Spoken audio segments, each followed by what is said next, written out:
In this video, I'll guide you through how to add an admin on your Facebook page. If you find this useful, then please consider subscribing and like this video. First, need to open the Facebook app and click on this menu icon. Now switch to the Facebook page where you want to add an admin. After switch to Facebook page, you need to click on this menu icon and then scroll down and expand Settings and Privacy and tap on Settings. When you come to the Settings and Privacy section, you need to scroll down and find Page Setup and tap on it. Now click on Page Access and click on Add New.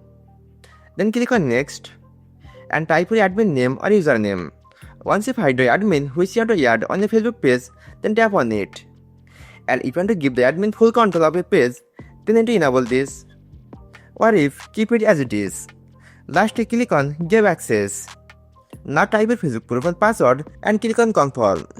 By following this tutorial, you can easily add an admin on your Facebook page.